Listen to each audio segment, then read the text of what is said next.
Live VNS top 10 headlines के प्रायोजक है इंदिरा डायग्नोस्टिक सेंटर, अखरी बाईपास चौराहा, वाराणसी।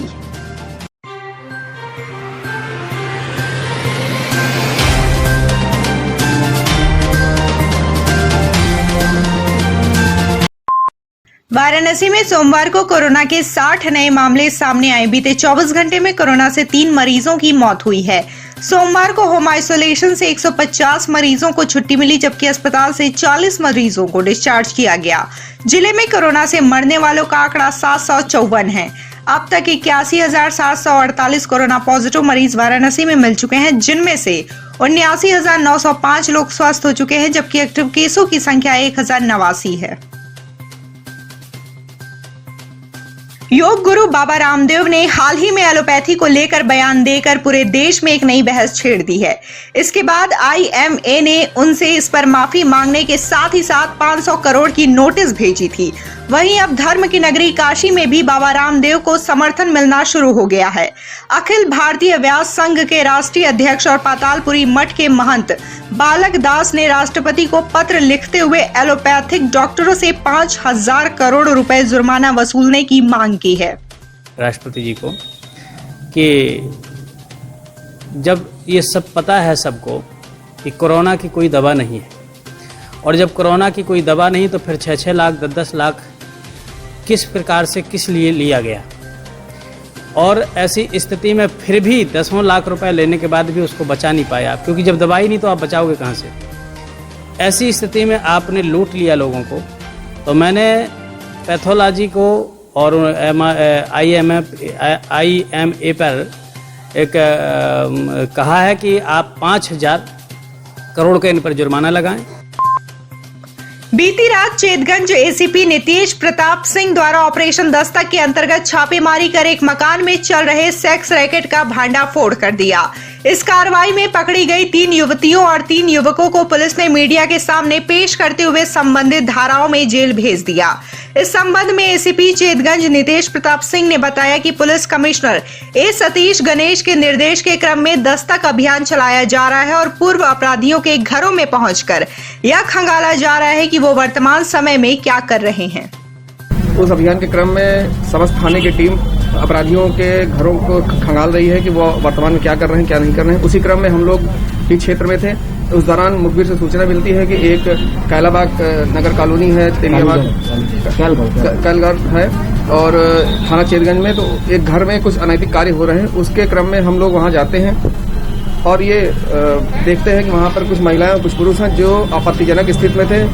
वहां पे कुछ सामान भी बरामद हुए हैं जो आपत्तिजनक सामान है, और उन लोग को हिरासत में लेकर पूछताछ की गई तो ये पता चला कि उनके द्वारा वहां पे गलत कार्य किए जा रहे हैं। सभी को हिरासत में लिया गया है। केंद्र सरकार ने डीएपी पर अनुदान बढ़ा दिया है, इसलिए डीएपी पूर्व रेट 1,200 रुपए में ही उपलब्ध है। किसानों को इससे ज्यादा पैसे नहीं देने होंगे।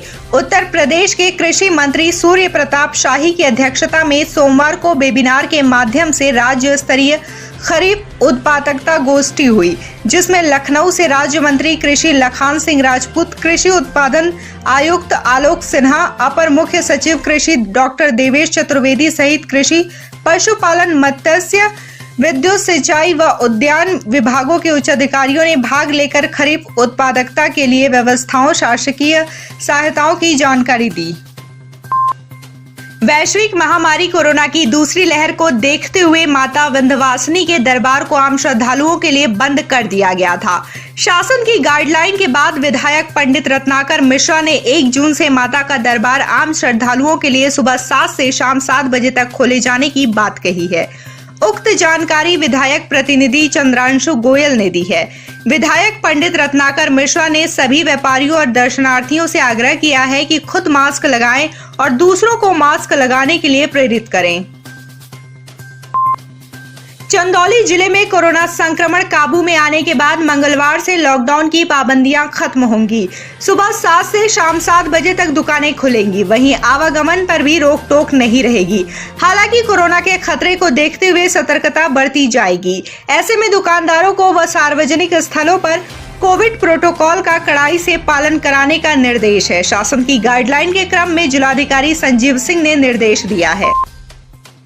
बनकर तैयार हो गया पीएम का ड्रीम प्रोजेक्ट रुद्राक्ष अंतर्राष्ट्रीय convention centre. Varanasi smart city को सौंपी गई चाबियां। कमिश्नर दीपक अग्रवाल की अध्यक्षता व नगर आयुक्त एवं CEO Varanasi smart city Gaurang Rathi की उपस्थिति में सोमवार को रुद्राक्ष अंतर्राष्ट्रीय कन्वेंशन सेंटर की हस्तांतरण प्रक्रिया पूरी हुई। ट्रांसफर की प्रक्रिया डॉक्टर डी वासुदेवन महाप्रबंधक वाराणसी स्मार्ट सिटी एवं विनय तिवारी प्रोजेक्ट निदेशक एवं अधिशासी अभियंता सीपीडब्ल्यूडी व जितेंद्र सिंह अधिशासी अभियंता इलेक्ट्रिकल सीपीडब्ल्यूडी की मौजूदगी में पूरी की गई। कोरोना काल में शवों के अंतिम संस्कार को लेकर केंद्र और राज्य सरकारों की विश्व पटल पर किरकिरी हुई है। ऐसे में प्रयागराज में नदी किनारे कई कब्रें भी दिखाई दी जो हिंदू समुदाय के लोगों की बताई गई। इन सब से अलग और अनोखा है धर्म की नगरी काशी में फुलवरिया कोटवा मार्ग पर स्थित हिंदू कब्रिस्तान जो करीब 250 साल पुराना है। ये जो पंचभूत तत्व है क्षितिजल पावक गगन समीरा, इस सभी में जल समाधि, भू समाधि, अग्नि समाधि और जैन परंपरा के अनुसार तो वो टुकड़े टुकड़े करके फेंक भी देते हैं। पारसियों के यहाँ भी यही होता है, चिलकौओं को और बर्फ में भी इसको डाल देते हैं। तो विभिन्न स्थानों पे वहाँ के वातावरण के अनुसार, अब जहाँ लकड़ी नहीं है, जहाँ बर्फ है, ये 6 महीने के दिन 6 महीने की रात है, तो वहाँ के लोगों की अंत्येष्टि होगी कि नहीं होगी।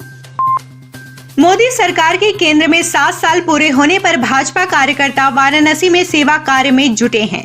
ऐसे में भाजपा पर निशाना साधते हुए पूर्व विधायक अजय राय ने कहा कि पीएम मोदी के कार्यकाल के 7 साल पूरे होने पर जो भाजपा कार्यकर्ताओं ने एक दिन का इवेंट किया है जिसमें ब्लड डोनेशन से लेकर खाद्यान्न वितरण शामिल है, वे सब इन्हें तब करना चाहिए था जब कोरोना की दूसरी लहर शुरू हुई थी। उसी वक्त इन्हें ऑक्सीजन बेड एवं वेंटिलेटर की व्यवस्था करनी चाहिए थी। या इसको पहले इनको करना चाहिए था जब दूसरी लहर शुरू हुई, उसी समय इनको ऑक्सीजन की व्यवस्था, बेड की व्यवस्था, वेंटिलेटर की व्यवस्था और ब्लड डोनेशन का कार्यक्रम लगातार इनको करते रहना चाहिए था। जब लॉकडाउन किया उसी समय से भोजन वितरण, अन्न वितरण और जो दवाओं का वितरण जो था वो सब करते रहना चाहिए। 30 तारीख का जो इन्होंने इवेंट किया है, इसके हम विरोध में कि आप 30 तारीख को इवेंट जो कर रहे हैं, ये इवेंट का समय नहीं है, ये लोगों के साथ खड़े रहने का समय है, उनके सपोर्ट के साथ खड़े रहने का समय है। वाराणसी में अब शाम 4 बजे तक खुल सकेंगी दुकानें, जिलाधिकारी ने जारी की नई गाइडलाइंस। वाराणसी के जिलाधिकारी कौशल राज शर्मा ने जिले के संपूर्ण क्षेत्र के लिए नए आदेश जारी कर दिए हैं। इसमें पहले से दोपहर 1 बजे तक खुल रही दुकानों के अलावा इलेक्ट्रॉनिक दुकानें, इलेक्ट्रिक दुकानें, घड़ी की दुकानें व मोबाइल की दुकानें तथा स्टेशनरी की दुकानें व कॉपी किताब की दुकानें शाम 4 बजे तक सोशल डिस्टेंसिंग के पालन तथा सैनिटाइजर एवं मास्क के प्रयोग की अनिवार्यता के साथ खोली जा सकती हैं।